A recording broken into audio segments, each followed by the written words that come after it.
However, for us, science is still the search for truth.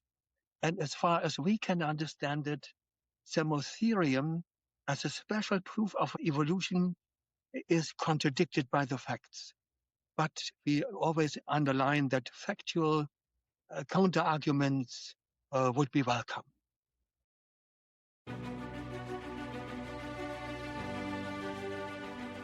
ID, the Future, a podcast about evolution and intelligent design.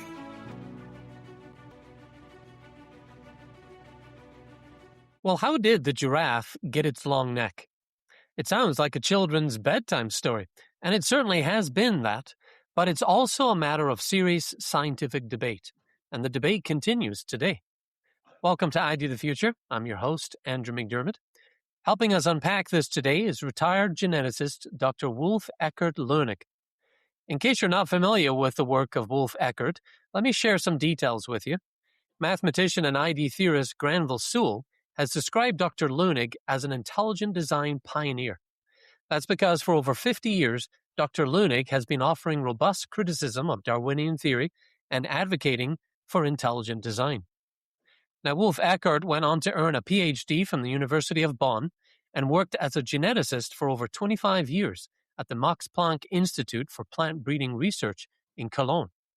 He has continued throughout his career, and now in retirement, to apply critical evaluation to the just-so stories of Darwinism and promote the evidence for intelligent design in his writings, several of which have been published in scientific journals. Dr. Lönnig, welcome back. Thank you very much for inviting me again and continuing the interesting questions on the origin of the long-necked giraffes. Yes. The amazing animal with the long neck is what we're talking about today. And in part one, you unpacked what we might expect under a Darwinian framework regarding the giraffe, and then what we actually see in the fossil record. And you quoted, I think it was another scientist, saying the cardinal and dominant fact of the fossil record. That is what needs explained, and that is the challenge for Darwinian explanations of the giraffe. Now, in this episode, we're going to zoom into a fossil known as Samotherium, and this fossil made a big splash, and there are still scientists who are saying this is a missing link in the line of the giraffe and a perfect piece of the puzzle to explain the giraffe on evolutionary terms. So can you just explain to us what the Samotherium is, what this find is, and why many scientists are calling it the missing link? Yeah, before I start answering your questions, this and the others, on Samotherium, I would like to state that me and my co-author, the mathematician and computer scientist Carl Friedrich Mayes from Bingen, Germany, we have together written this article, The Giraffe Evolution, The Rise and Fall of Samotherium Major as an intermediate-necked real missing link. A real missing link is in quotation marks because it is also a quotation from Nikos Solonius. In that article, we strongly raise doubts on the evolutionary interpretations in the paper by Danowitz, Domalski, and Solonius, The Cervical Anatomy of Samotherium and an Intermediate-necked Giraffe. And we would like to emphasize that we have nothing personal against the authors. On the contrary, we really appreciate the empirical work. The emphasis is on their fine empirical work, not on their many evolutionary interpretations. However, for us, science is still the search for truth. And as far as we can understand it, Samotherium as a special proof of neo-Darwinian evolution is contradicted by the facts. But we always underline that factual counter-arguments would be welcome. Well, on Samotherium, the authors Melinda Danowitz, Rebecca Domalski, and Nikos Solonius have come to the conclusion that, quote, this taxon's proposed position is a key region in the evolutionary tree of giraffes, as it represents a transitional stage of neck elongation, also they say. Both quantitatively and qualitatively, we find that Samotherium major, that the Samotherium major neck to be truly intermediate between the okapi and giraffe. And they say that 4 times truly intermediate among more than about 28 repetitions in the original paper. That is speaking of intermediate. And now one would like to know what such an animal would look like. And I have here a reconstruction of that animal, and you may look at that. So it is painted by artists. It is a very fine painting. And now compared to okapi, and you see there are many similarities, of course. And when you directly compare these two, okapi and the Samotherium, I've done it on a special page, and you can see it here more clearly. You see here the okapi, 3 different pictures, and then the Samotherium, and then the giraffe. And it's very interesting. The Samotherium neck is only 14 centimeters longer than that of the okapi. 14 centimeters longer. And you take 2 handbreadths. This is 14 centimeters. And this is the difference between male and female giraffes already. The male giraffes are about 15 centimeters longer. And so this is not very convincing to speak of an intermediate. How long then would it be? But perhaps you have another question. Yeah. And that's a good explanation. They're trying to say that the Samotherium is intermediate, meaning in the middle, the fossil that shows this progression here. But in the end, it boils down to math, and I dare say we have math on our side as far as challenging the Samotherium as a true intermediate. So let's talk about neck length for a few minutes here. How long is the neck of the okapi, the Samotherium, and the modern giraffe? Well, perhaps a word on the topic intermediate. What is intermediate in evolution? Okay, yeah.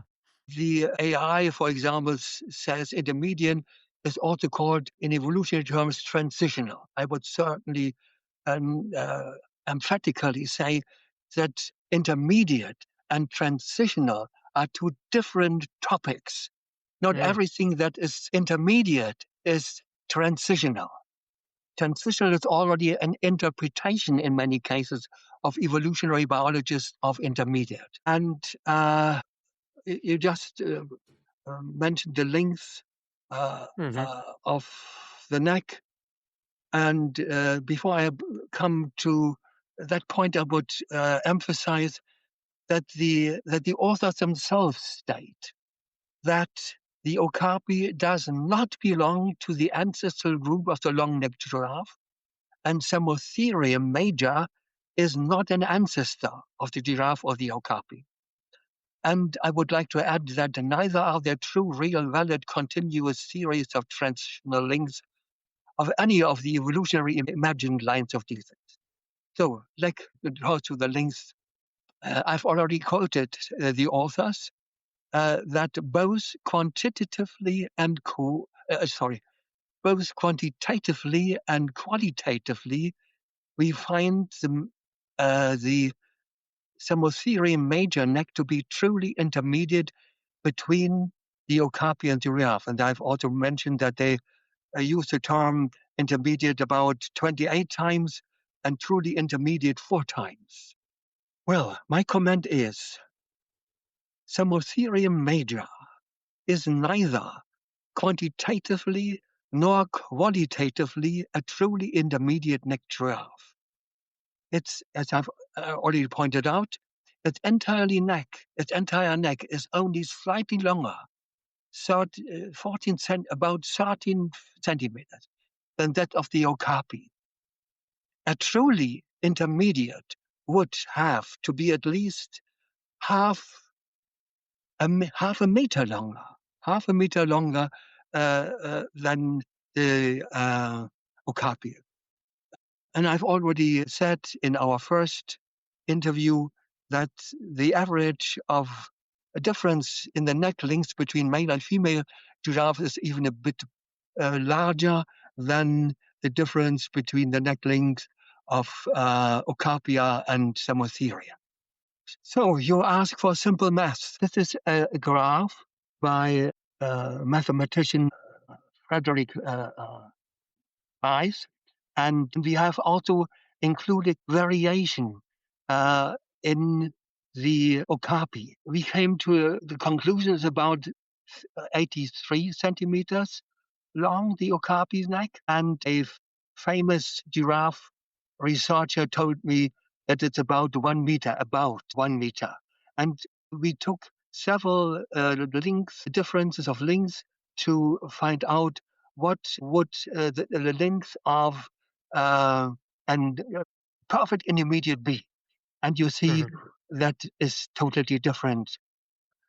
Is much smaller than that of a truly intermediate length. You can check the numbers in detail on our article on the internet, where we have give the formula for it, which can be used for any such intermediate question for evolutionary theory. So I would say it is neither quantitatively nor qualitatively a truly intermediate, and a truly, if you add these numbers, the length of the neck would be about 149 centimeters, in clear contrast to the 97.5 centimeter neck length, 97.5 centimeter neck length of Samotherium.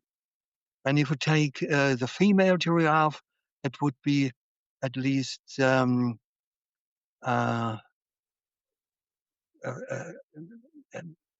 truly intermediate would have 141.5 centimeter, in definite contrast again to Samotherium, 97.5 centimeters. Now, and this has already happened. One may nevertheless argue.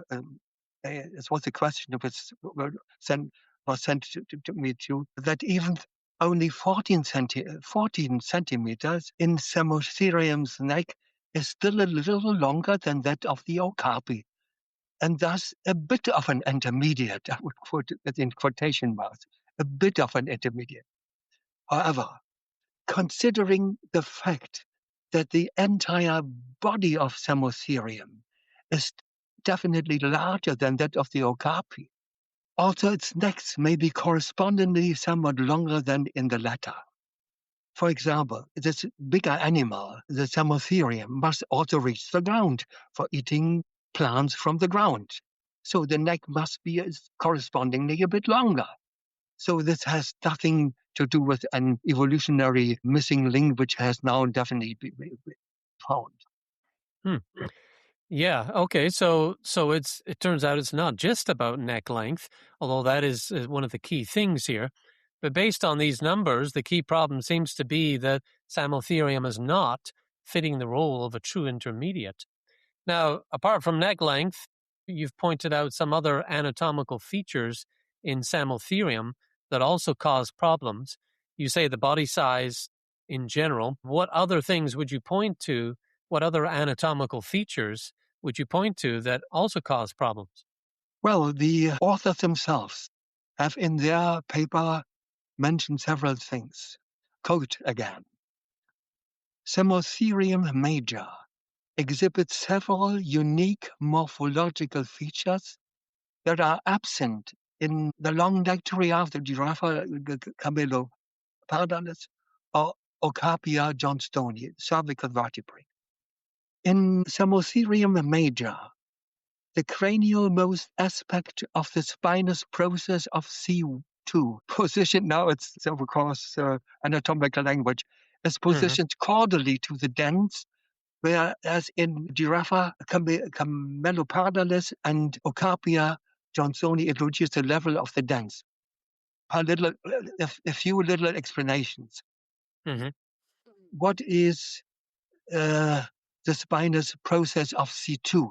C2, these are the vertebrae called C1, T2, T2, and so on. This is 2. And this is positioned caudally, that means inferior to the dens, that is a process of C2. And that is a spinous process of the vertebra, C2 vertebra. The axis is a strong, prominent, and typically a bifid bony projection at the top of the cervical spine, and so on.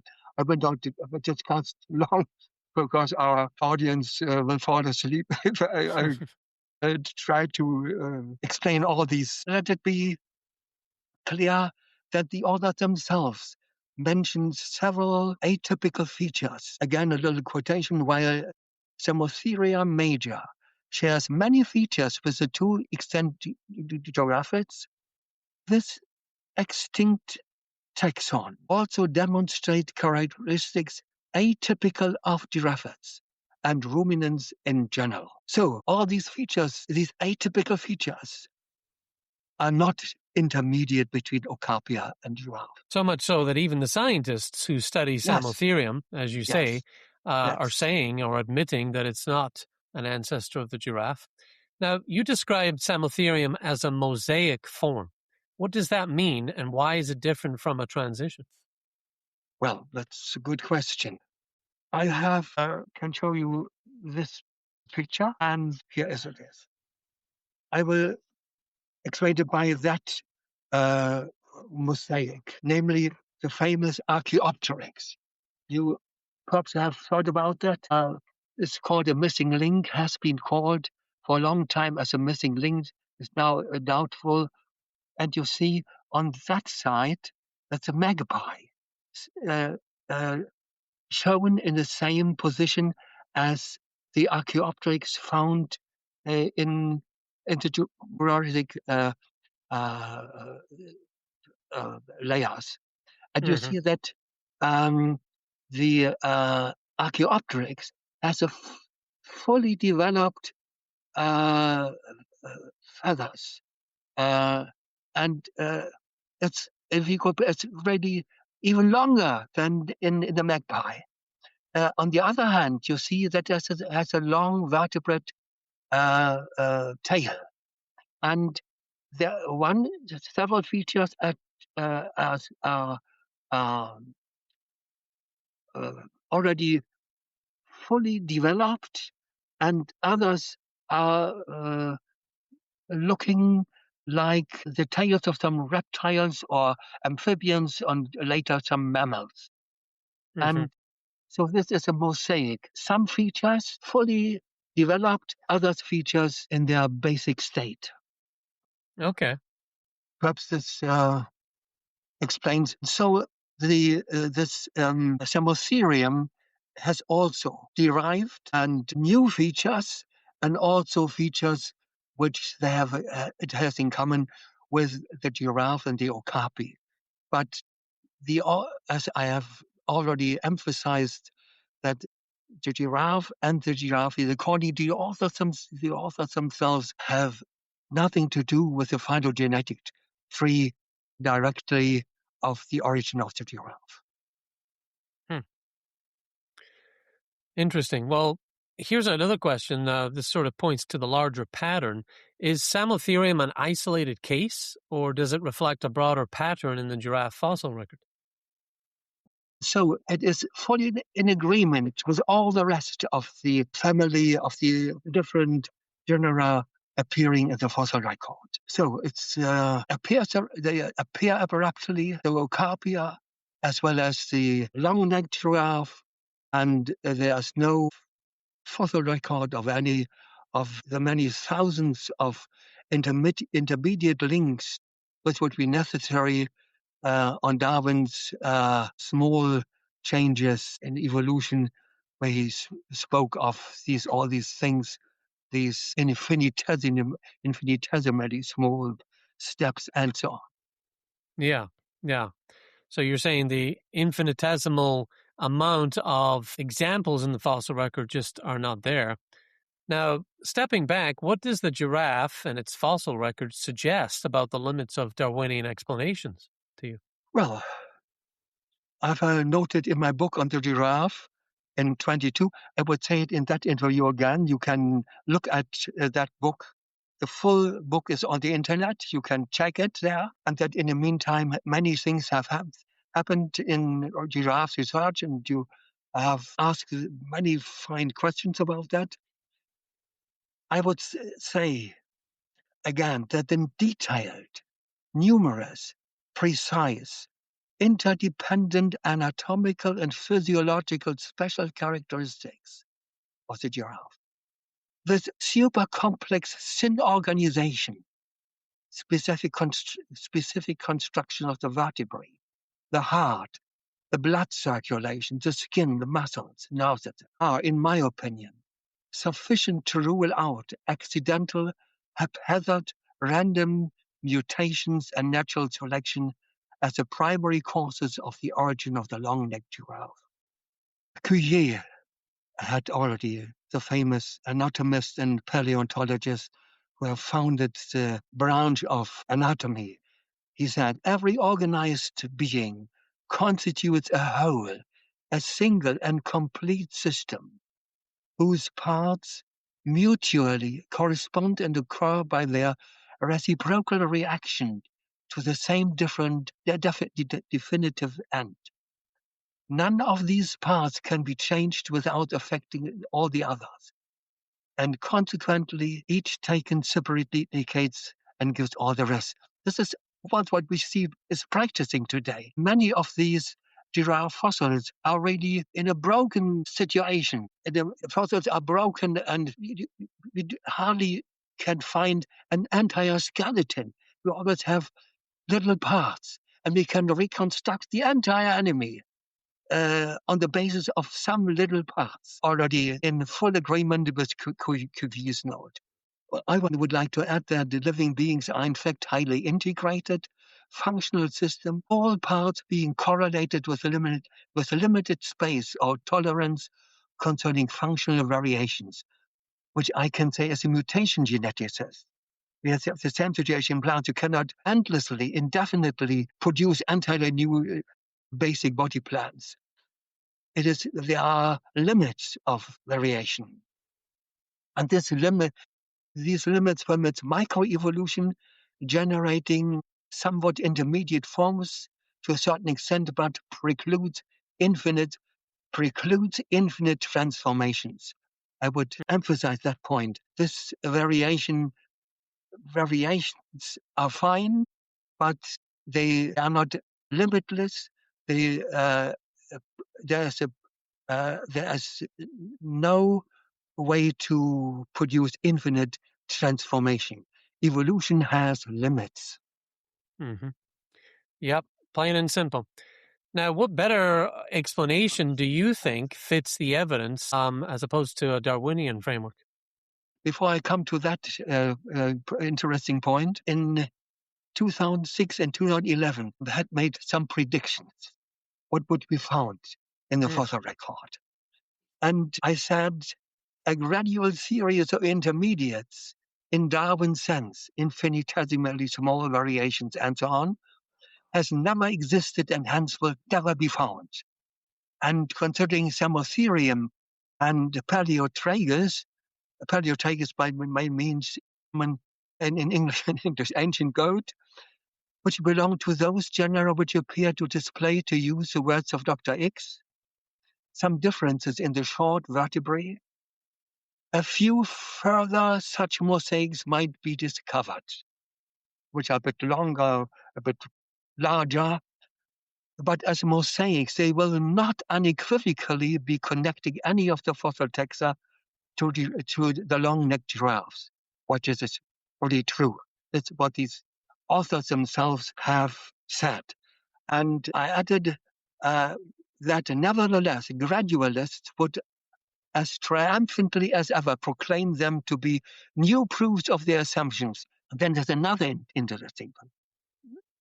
Solunius, that very fine researcher who has then published many fine works, which I really appreciate, has the hypothesis that in the origin of giraffe, a duplication of the cervical vertebra has taken place and the loss of one thoracic vertebra. But if that would be true, if that were true, it would exclude by definition a gradual evolution in many such steps that Darwin and the neo-Darwinians imagine. Well, I predicted in 2006 and 2011 2 or 3 mosaic forms with some intermediate features will be found, but not a continuous series in Darwin's sense.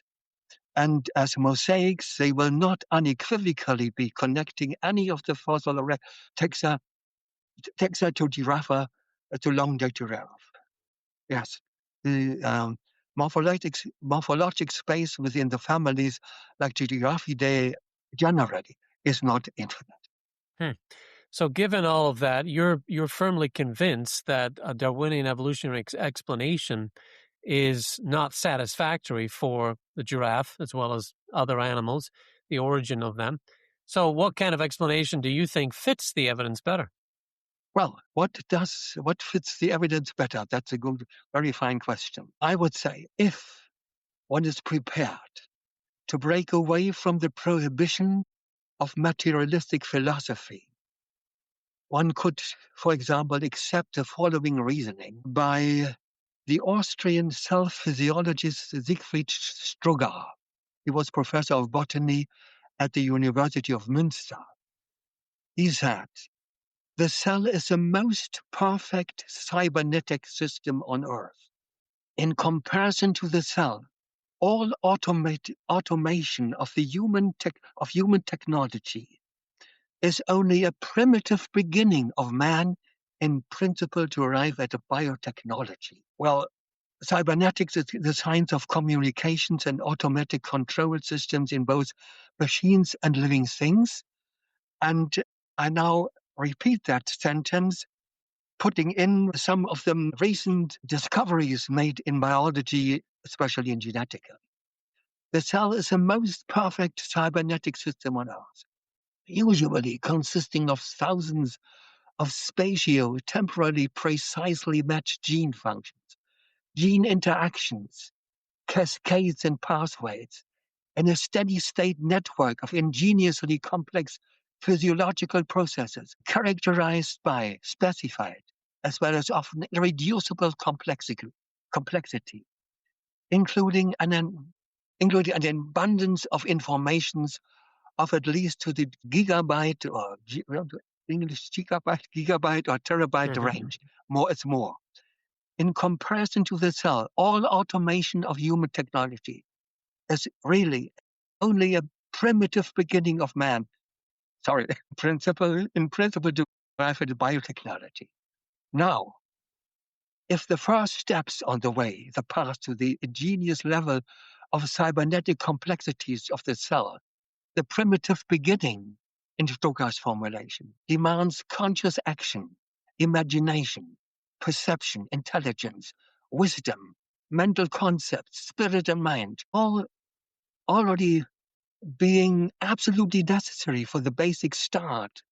So how much more? So does this have to apply to the origin of the 1,000 times more complex cybernetic systems of life, of the life forms themselves, including all the specified and irreducible complex structures, inescapable for the origin of man, not to speak of the giraffe and thousands of other further life forms.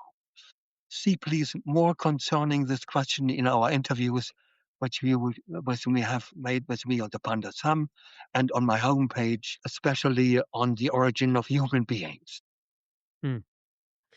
Yeah.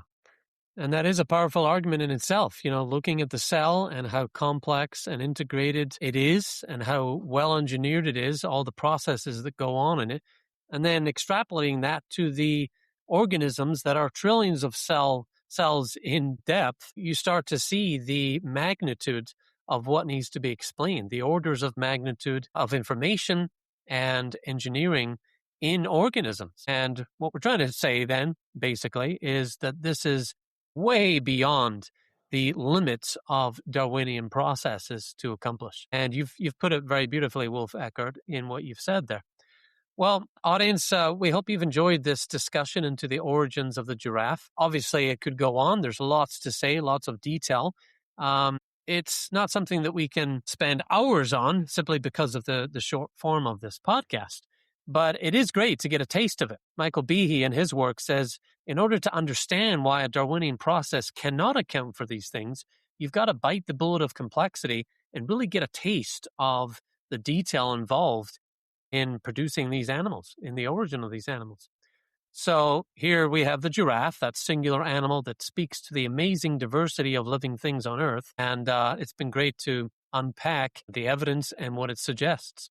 And I think we're seeing that the just so stories of Darwinian evolution, though ever hopeful and neat, are missing key evidence and very guilty of assumption. Well, thank you again, Wolf-Ekkehard, for your time and your effort in sharing these details with us today. Thank you very much, too, for inviting me again. And we hope that will help to clear and to give a fine overview of what happened concerning the fossil record of the giraffidae, and especially on that so-called missing link, which is definitely not a missing link, Samotherium major. Yeah, and you've literally written the book here on this topic, reviewing all of the debate and the evidence and compiling it into a user-friendly format. And you've got papers as well and articles. So we're going to include links to Wolf-Ekkehard's coverage of the giraffe evolution debate in the show notes for this episode. So look out for that. Well, until next time, I'm Andrew McDiarmid for ID the Future. Thanks for joining us.